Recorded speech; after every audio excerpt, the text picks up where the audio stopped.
नमस्कार, आप देख रहे हैं दर्श न्यूज। मैं हूं आपके साथ रितेश शर्मा। बिहार में 13 दिसंबर को करीब 5 लाख अभ्यर्थियों के लिए बीपीएससी 17वीं प्रारंभिक परीक्षा आयोजित की गई। परीक्षा सिंगल शिफ्ट में दोपहर 12 बजे से 2 बजे तक चली। परीक्षा खत्म होने के बाद पटना के बापू एग्जाम सेंटर पर हंगामा शुरू हो गया। इस बीच पेपर लीक और परीक्षा में धांधली को लेकर विरोध प्रदर्शन कर रहे एक अभ्यर्थी को पटना के डीएम ने सरेआम थप्पड़ जड़ दिया। दरअसल पटना के बापू एग्जाम सेंटर पर 11,000 से ज्यादा अभ्यर्थी बीपीएससी 17वीं प्रीलिम्स एग्जाम देने पहुंचे थे। परीक्षा खत्म होने के बाद अभ्यर्थियों ने हंगामा कर दिया। अभ्यर्थियों ने आरोप लगाया कि पेपर की सील पहले से खुली हुई थी, पेपर आधे घंटे की देरी से मिला। वहीं कुछ अभ्यर्थियों ने पेपर लीक का भी आरोप लगाया। हंगामे के बाद पटना के DM doctor Chandrashekhar Singh exam centre पर पहुंच गए थे। पुलिस बल बापू एग्जाम सेंटर के बाहर विरोध प्रदर्शन कर रहे अभ्यर्थियों को हटाने में जुटी थी। इसी दौरान पटना के डीएम चंद्रशेखर सिंह एक अभ्यर्थी की ओर बढ़े और अचानक थप्पड़ जड़ दिया। वहां मौजूद कुछ लोगों ने इस घटना का वीडियो भी बना लिया, जो अब सोशल मीडिया पर काफी वायरल हो रहा है। अब इसमें एक और बड़ा अपडेट सामने आया है। अपडेट ये है कि पटना के कुम्हरार स्थित बापू परीक्षा केंद्र पर छात्रों के हंगामे के बीच केंद्राधीक्षक की भी मौत हो गई और एक महिला अभ्यर्थी बेहोश हो गई थी। जिला प्रशासन से प्राप्त जानकारी के मुताबिक पटना के बापू एग्जाम हॉल में करीब 12,000 परीक्षार्थी परीक्षा देने आए थे। एक ब्लॉक के 3 परीक्षा हॉल में छात्रों ने हंगामा किया। छात्रों ने भी बताया कि चौथी 5वीं मंजिल पर प्रश्न पत्र बांटने में लगभग 1 घंटे की देरी की गई थी। इसके बाद जमकर बवाल हुआ। इसी हंगामे के दौरान केंद्राधीक्षक राम इकबाल सिंह को दिल का दौरा पड़ा और उनकी मौत हो गई। बताया जा रहा है कि एक महिला अभ्यर्थी भी बेहोश हो गई थी, जिसे बाद में अस्पताल ले जाया गया। तो डीएम के वायरल वीडियो पर सफाई भी आ गया है। कहा गया है कि केंद्राधीक्षक राम इकबाल सिंह को परीक्षा केंद्र में हार्ट अटैक आया। आनंद फानन में उनको अस्पताल ले जाने की कोशिश हो रही थी। उस समय स्थिति तनावपूर्ण थी। अभ्यर्थी रास्ता क्लियर नहीं कर रहे थे। इसी स्थिति में हाथ उठाना पड़ा। हालांकि इसके बावजूद भी केंद्राधीक्षक की जान नहीं बचाई जा सकी। थप्पड़ मारने की घटना का उद्देश्य किसी को आहत करना नहीं था, बल्कि केवल व्यवस्था बनाए रखना था। बीपीएससी की 17वीं संयुक्त परीक्षा के प्रश्न पत्र लीक के आरोपों पर आयोग के चेयरमैन परमार रवि मनुभाई ने सफाई भी दी है। उन्होंने कहा है कि पेपर लीक की बात बिल्कुल गलत है। किसी सेंटर से कोई पेपर लीक नहीं हुआ है। आयोग के सदस्य सेंटर पर भी गए थे और कहीं से पेपर लीक की शिकायत नहीं मिली। उन्होंने कहा कि कुछ कैंडिडेट्स ने अफवाह फैलाई कि पेपर वायरल हो गया। उन्होंने कहा कि बिना मोबाइल और बिना इंटरनेट के पेपर कैसे वायरल हो सकता है। कैंडिडेट्स सेंटर के अंदर हंगामा करने लगे और पेपर छीनकर बाहर निकल गए। उन्होंने कहा कि परीक्षा सेंटर पर मौजूद कैंडिडेट्स को भड़काया गया है।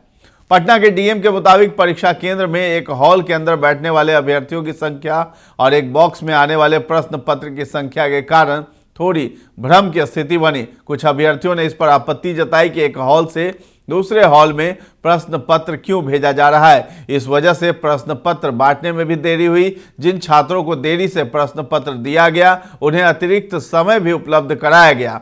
पटना के डीएम ने कहा है कि एक एग्जाम रूम में 273 अभ्यर्थियों का सीटिंग प्लान था। इस लिहाज से 288 प्रश्न पत्र आने चाहिए थे। 12-12 के सेट में एनवलप होता है, लेकिन एक बॉक्स में केवल 192 प्रश्न पत्र ही आए। इसलिए एक हॉल में पेपर खोलने के बाद दूसरे हॉल से भी लेना पड़ा और दूसरे हॉल में खोलने के बाद तीसरे से भी लेना पड़ा। इस दौरान एग्जामिनर ने अभ्यर्थियों को समझाने की कोशिश की, जिसमें 10 से 15 मिनट का समय लग गया। हालांकि अभ्यर्थियों से कहा गया कि जितनी देर हो रही उतना ही अतिरिक्त समय भी दिया जाएगा।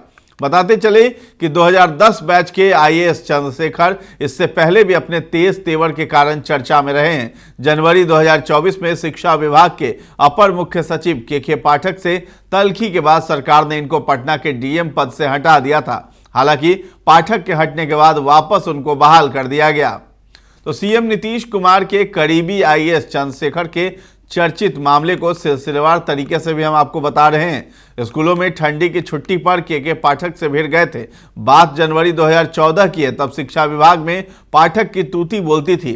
स्कूलों में उन्होंने सर्दी की छुट्टी देने पर रोक लगा दिया था। इस पर पटना के डीएम चंद्रशेखर उनसे भिड़ गए। उन्होंने पटना के स्कूलों को बंद करने का आदेश जारी कर दिया था। इस पर शिक्षा विभाग ने एक लेटर जारी कर नियमों का हवाला दिया। इसमें सर्दी की वजह से स्कूल बंद किए जाने के आदेश पर सवाल उठाए गए थे। इस पर चंद्रशेखर ने करारा जवाब भी दिया। उन्होंने लेटर लिखकर नसीहत देते हुए कहा, कानून में मिले अधिकार और शीतलहर को देखते हुए स्कूल बंद करने का फैसला लिया गया है। धारा 144 लगाने का अधिकार डीएम के पास है। दंड प्रक्रिया सहित 1973 की धारा है 144 में हमें ये शक्तियां मिली हैं। शिक्षा विभाग से अनुमति लेने का कोई प्रावधान नहीं है। शिक्षा विभाग को जरूरत हो तो कानूनी राय ले सकते हैं। तो दोनों तरफ से हुए पत्राचार के बाद सरकार की काफी किरकिरी हुई थी। तब नीतीश कुमार के साथ सरकार में राजद और कांग्रेस शामिल थी। बाद में विवादों से बचने के लिए सरकार ने डीएम का तबादला कर दिया। हालांकि जैसे ही शिक्षा विभाग से पाठक की विदाई हुई, चंद्रशेखर को 5 माह बाद एक बार फिर पटना का डीएम बना दिया गया था। सीएम नीतीश ने कुर्सी पर बिठाया था। अभी हाल ही में पटना में आधुनिक कलेक्ट्रेट भवन का उद्घाटन कार्यक्रम था। इस दौरान सीएम से लेकर डिप्टी सीएम तक मौजूद थे। तभी सीएम नीतीश कुमार ने चंद्रशेखर को कुर्सी पर बैठा दिया और अपने खड़े रहे, ताली भी बजाते रहे थे। ये तस्वीर सामने आने के बाद पटना की अफसरशाही और राजनीतिक गलियारों में काफी चर्चा हुई। इसने उनकी सीएम से नजदीकी और भरोसे को पुख्ता किया। आज भी ये तस्वीर वायरल हो रही है।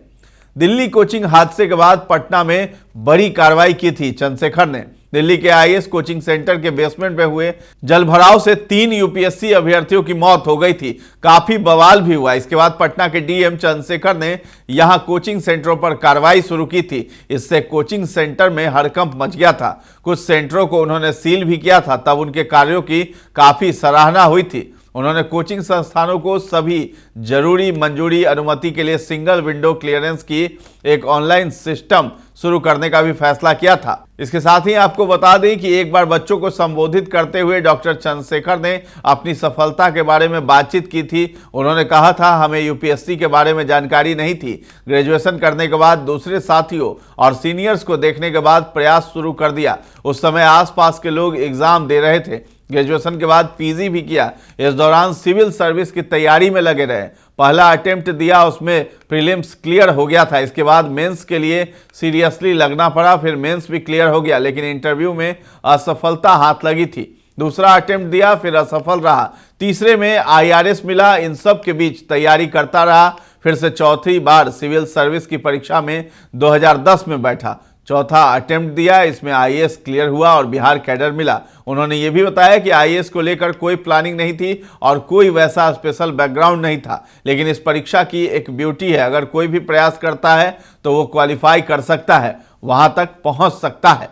तो फिलहाल इस खबर में इतना ही है। दर्श न्यूज के साथ बने रहें और अभी तक हमारे चैनल को आपने सब्सक्राइब नहीं किया है तो जरूर कर लें। धन्यवाद।